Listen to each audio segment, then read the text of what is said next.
What is going on, everybody? Welcome back to the channel. So I know iOS 26.1 Beta 1 was just released, but I have to tell you guys a couple of things if you're thinking about upgrading to the beta, or if you even got a new iPhone and want to put the latest and greatest on it in a developer format. Spoiler alert, don't do it just yet.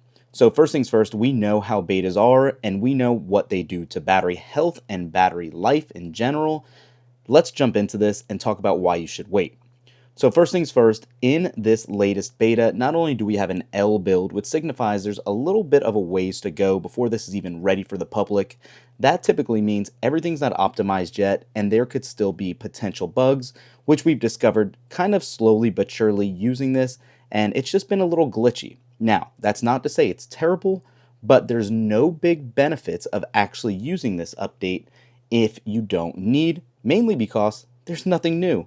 We have a little bit of a look change to the dialer here. The keypads have a new, more glassy look, so to speak, instead of the grayish look from before. But beyond that, we do have a couple of other new features for Apple Intelligence with new languages, more so than feature-wise. You can see how more expansive this is here, which is great to see if you're in one of these locations. This would be your only caveat to possibly wanting to jump on this bandwagon and jump on these betas.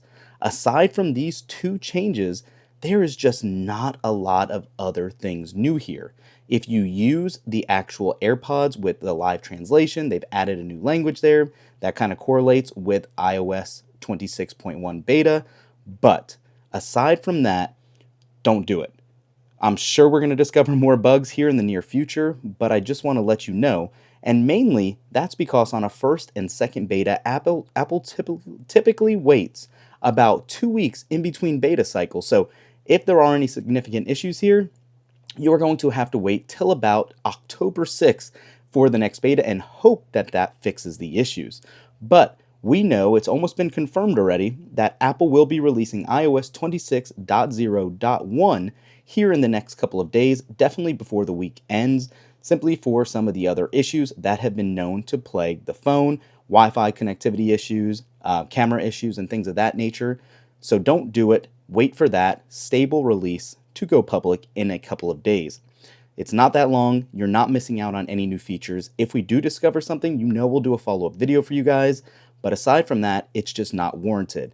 I've seen even just jumping around, everything has been smooth.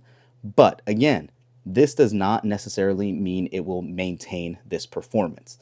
I can tell you from the couple of hours that this has been installed, our battery seems to be dropping just a little bit more. So it's also something to keep in mind. And then not even so much for that, but battery health. I'm so happy again to have a max capacity at 100%. If you follow the channel, you know our 16 Pro Max was getting destroyed thanks to all the betas over time, impacting the battery health due to it warming up too much. You might not want to risk that on your brand new iPhone 17 series device, or even an older model that could be not even at 100% capacity as it is, which will impact your battery that much more. So just a thought, just my opinions, but I did want to let you know that. Also, if you do update, most likely you're going to want to update your Apple Watch too. And again, there is nothing massively new here. This came in at 1.5 gigabytes, and the iPhone updates came anywhere from 10 to 14.5 gigabytes. Massive sizes here, not much changes, at least user-facing. We might find something here in the near future that's changed, but as of right now, there is no reason to upgrade to iOS 26.1 Beta 1. If you did update, comment down below, let me know how it's working out for you, and if you regret doing it. If you do, I have a video on the channel on how to downgrade. That video was from iOS 26 to 18, but it will apply from iOS 26.1 back to 20 also. Thanks for watching. We'll catch you in the next one. Peace.